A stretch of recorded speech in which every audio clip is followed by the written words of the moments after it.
porque assim, Então, você está falando 7% do PIB da Rússia está indo para defesa. nesse caso não é defesa, mas de fato Sim, tá. ataque, assim, mas Sim. área militar, de Área fato. militar. Sim. O que significa, na prática, tirar dinheiro de coisas que, tipo, educação, igual você mencionou aí. Mas o Putin eu suponho que ele não é estúpido a ponto de não perceber o problema que ele tá criando pro futuro. Ele deve perceber. Ou a cúpula, ou a galera dali consegue entender que eles estão criando um problema pro futuro. Então eles estão fazendo um cálculo que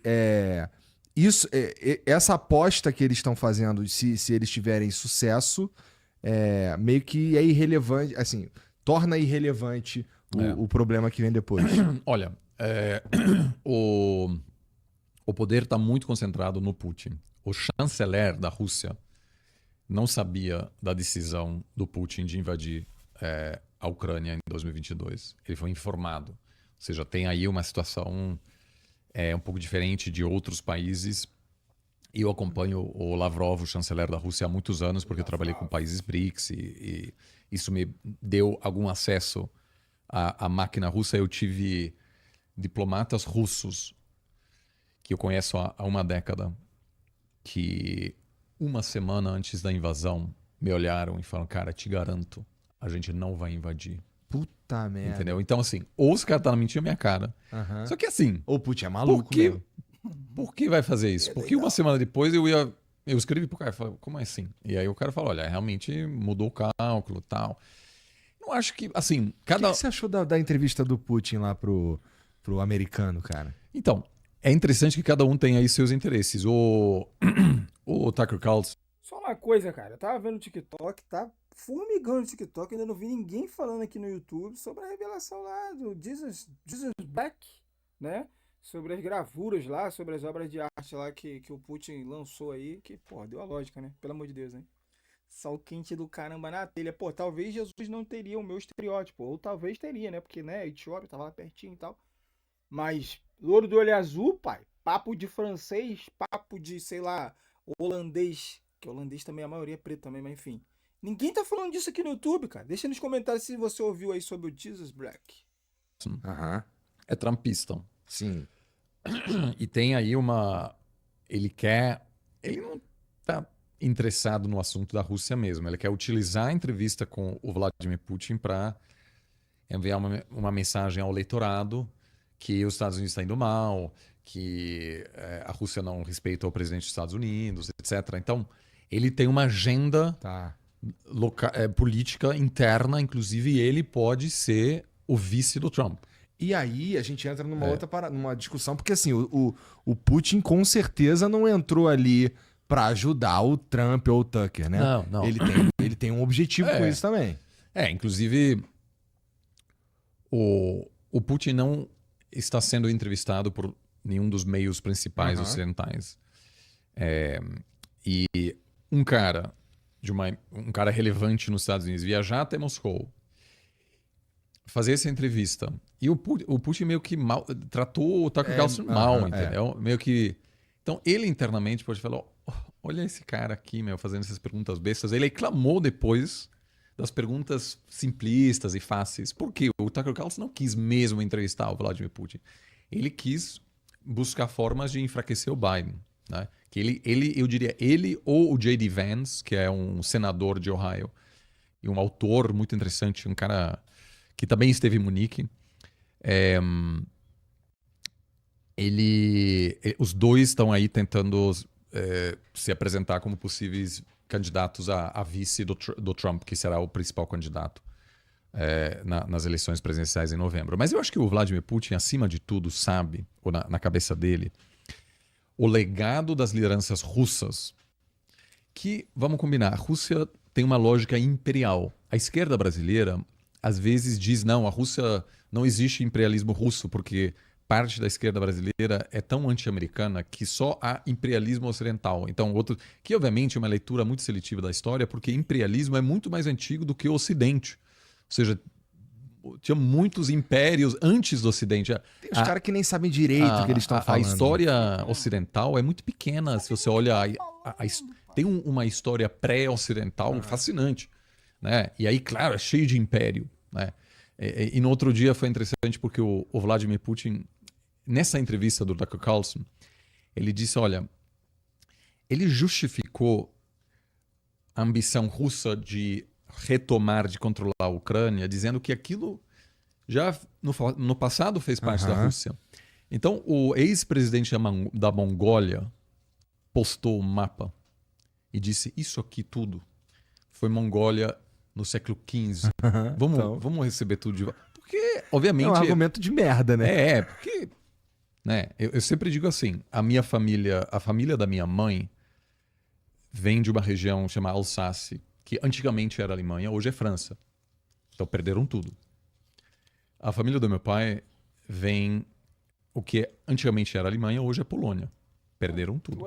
E tiveram que abandonar suas terras em função das derrotas militares alemãs. E chegaram no que hoje é Alemanha sem nada.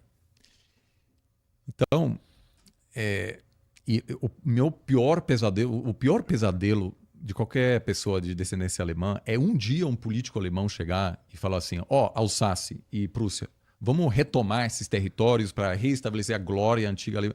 Isso é um terrível, porque daí vai ter uma guerra sem todo mundo um monte de coisa, tem né? algum território, aí a Bolívia vai querer o Acre de volta.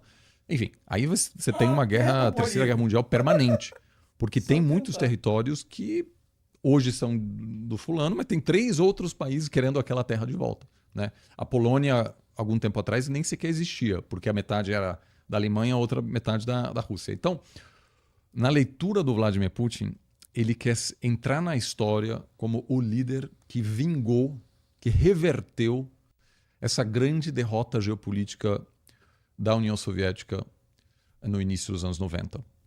E que sabe que o principal legado de lideranças russas é quanto território eles conseguiram agregar.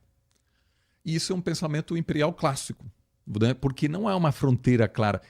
O problema de qualquer império é que, diferentemente de um Estado-nação, nunca há clareza sobre onde está a fronteira. Porque se você sempre quer agregar mais território, então a Ucrânia pode ser, então, por que não metade da Polônia? Ou seja, não está claro, e o Putin, o que assusta muito os vizinhos, fala sempre do mundo russo, Ruski Mir. Ou seja, isso é um termo que inclui todas as pessoas que se consideram russos e que falam russo. Só que tem um monte de russo nos Bálticos.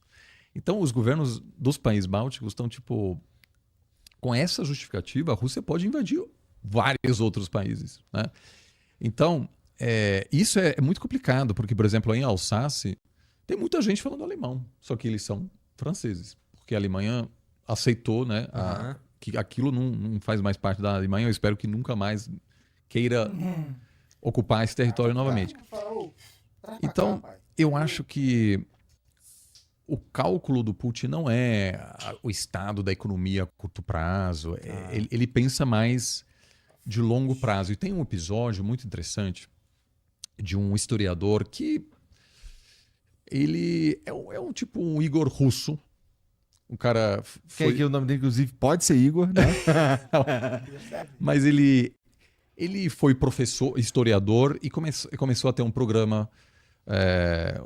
eu acho que foi rádio, não foi podcast, mas se tornou assim uma personagem popular para falar sobre a história mundial, etc. E um dia o Vladimir Putin chamou esse cara para uma conversa, né? Um diálogo com intelectuais, e perguntou assim... Pergunta que não quer calar. Vai ter desenrolo? Ou esse atrito aí entre a OTAN? É a OTAN, né, irmão? Não é só... É um bagulho muito mais embaixo, é um bagulho grande. Isso vai se resolver como? Fala pra mim, deixa nos comentários aí. Isso foi antes de 2014. Tá. E perguntou assim, o que os historiadores dirão de mim, sobre mim, daqui a 20, 30 anos? E o cara meio que deu uma resposta, falou, olha, você estabilizou a economia, né? Porque a Rússia passou por uma situação muito difícil nos anos 90. Então, realmente, para a população russa, o colapso da União Soviética foi muito traumática, assim. Foi muito ruim, porque tinha uma estabilidade total. A nível baixo, era um país socialista, mas não tinha desemprego. Porque, na dúvida, se você não você simplesmente produzia algum produto que não servia para nada, né? Que era um modelo que não era competitivo, muito menos competitivo do que os Estados Unidos na época, mas vamos dizer, tinha uma transformação dupla de um sistema socialista para um sistema capitalista e de um sistema autoritário para uma democracia, e aquilo fez com que hoje os russos associam democracia ao caos. E os anos 90 foi um caos total. Mas estamos falando de uma faixa de idade específica, tipo os mais jovens, os 20 caras de 20 anos. Eu diria assim, e eu vivi isso de perto depois da reunificação alemã. Pessoas com menos de 40 conseguem se adaptar. Mas quem viveu no socialismo até os 40 anos de idade, no mundo capitalista não vai conseguir, porque a forma como trabalha, simplesmente é muito difícil ser competitivo num mercado capitalista se você... Como você transforma 40 anos, mano? Independente do sistema, se é bom, se é ruim, são 40 anos vivenciando aquilo, mano, tá ligado? Tipo, se é minimamente aceitável, né? A pessoa tá acostumada, mano. E ninguém quer sair da zona de conforto. Primeiros 20 anos da sua carreira trabalhou num ambiente que é muito diferente. Então, na Alemanha, basicamente, assim, estou simplificando um pouco, qualquer pessoa com mais de 40 anos perdeu o emprego e nunca mais conseguiu emprego. Então, foi muito difícil para a Alemanha também. Mas a Alemanha oriental tinha a sorte de ter uma Alemanha ocidental dando todo o apoio financeiro para meio que dar um jeito naquele país. E até hoje, veja que a Alemanha oriental hoje vota muito em partido extremista, extrema-direita e esquerda radical. Ou seja, não deu tão certo assim. Agora, no caso russo, não tinha nenhum outro país para sustentar a sociedade russa. Então, a expectativa de vida, sobretudo os homens, caiu muito, porque numa sociedade, querendo ou não, bastante tradicional, o homem sustenta a família dessa cabeça, vamos dizer, né, visão mais antiga. Então, assim, desemprego em massa, taxa de suicídio explodiu, alcoolismo, grandes problemas nesse sentido e, obviamente, sobretudo os mais velhos não conseguiram se adaptar a um sistema capitalista. A solução mais rápida, né? Tipo, porra, meu irmão. Problemas foram feitos para se resolverem, querido. Resolva. Está feroz, porque inicialmente não tinha sistema de seguro-saúde, não tinha sistema previdenciário funcional. Então a Rússia virou uma espécie de capitalismo selvagem, um pouco como a Venezuela hoje, que o Estado é tão fraco que Caracas virou, assim, por incrível que pareça, a festa dos capitalistas, cheio de Ferrari, etc., porque o Estado sumiu, o Estado colapsou, tudo em dólar, não tem mais nenhuma... O Estado perdeu a capacidade de regulamentar a economia venezuelana e, do mesmo jeito, a Rússia pós-colapso, para aqueles que conseguirem... Essa Ferrari aí tá pra onde aí, pô? Eu tô com 34, não acompanhei tão de perto assim. Eu achei que ele ia falar uma parada mais específica, né? Tipo, sei lá, carne vencida com 30 dias, vendendo a 10 vezes o valor. Agora, tipo, Ferrari, Lamborghini, imagina, caiu socialismo. Uhul, agora é nossa vez, caraca! Tinham contatos políticos, compraram grandes empresas que foram privatizadas a preço de banana e se tornaram os grandes oligarcas. Então a sociedade, a transição russa deu muito errado. Tanto para o capitalismo, quanto para a democracia. E naquela época havia essa ilusão da terapia de choque. E dizer assim, quanto mais rápido essa transição, melhor. Só que não dá. Assim, os caras nem sabiam fazer, né? Foi terrível, assim, foi terrível. Então, todo o poder econômico concentrou-se perto do poder político. Por isso que a gente fala de oligarcas, que são pessoas que... dominam alguns setores, mas mudou o quê? Eles dependem do poder político. E o Putin hoje controla a maioria desses oligarcas. Então, o Yeltsin, o primeiro presidente dessa Rússia pós-socialista, foi um alcoólatra que virou uma piada nacional e uma grande vergonha, porque a Rússia foi uma grande potência. E tem um vídeo notório hoje que o Yeltsin encontra com Bill Clinton dos Estados Unidos. E está claramente alterado, assim, né? Tá rindo das suas próprias piadas, etc. E o Clinton não consegue se controlar durante essa conferência de imprensa. E aquilo virou uma coisa muito engraçada para os americanos, mas na Rússia as pessoas disseram, olha, isso aqui é terrível, assim. E o Gorbachev, que liderou essa transição, também é visto hoje como um líder muito fraco. E aí chegou o Vladimir Putin, que tem histórico foi um ex-espião que viu o colapso da União Soviética estando na Alemanha Oriental, em Dresden. E viu ao redor dele todo mundo festejando, né? Eu fui, quando o mundo caiu, a gente foi para Berlim e viu a sociedade, as pessoas saindo às ruas para dançar, etc. Olha, alemão saindo para as ruas para dançar, ou seja, não é pouca coisa.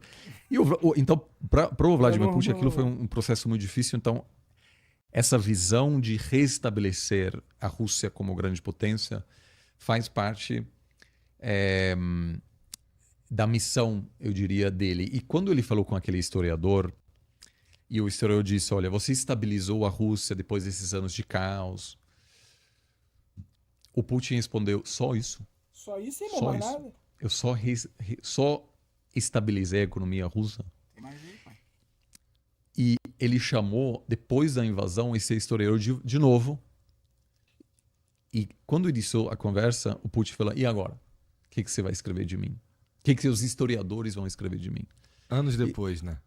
Claro, porque há uma chance real de que o Putin, e como ele gostaria, entrará na história como o cara que reverteu a perda da Ucrânia, que hoje é um país soberano, e a Rússia se comprometeu a proteger a soberania russa, mas numa certa pensamento mitológico, assim, a Ucrânia é importante na história russa, etc. E pelo Putin não é aceita assim como um país independente, que claramente quer se aproximar do Ocidente, acima de tudo, em função das vantagens econômicas. Tá, Porque mas então você está dizendo assim, que as vantagens econômicas de ter aquela região ali é secundário para o Putin.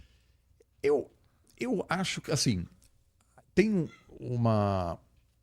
É que é isso que você está dizendo? Sim, assim, a Ucrânia é um país, do ponto de vista econômico, muito importante. Tá. Ela é uma grande produtora de grãos, ela tem um parque industrial sofisticado e ela tem uma localização estratégica porque ela está perto do Mar Negro e dá acesso a um acesso permanente à água quente, por assim dizer, aos russos. Agora já não é mais tão importante, mas antigamente, no norte da Rússia, você não podia usar, não era navegável por 12 meses por ano. Agora é.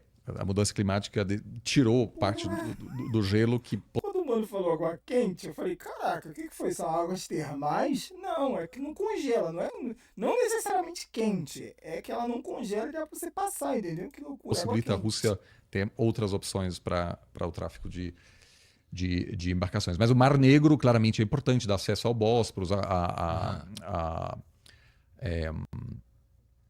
perto da Turquia, ou seja, aquilo é, do ponto de vista estratégico, importante. E por isso a Rússia... Qual que é a desculpa oficial do Putin? É que o possível ingresso da Ucrânia à OTAN, a adesão ucraniana à OTAN, que é uma aliança militar americana, liderado pelos Estados Unidos, representaria uma ameaça aos interesses estratégicos da Rússia. Essa é a desculpa desde sempre. Sempre foi essa desculpa daí. Tá errado? E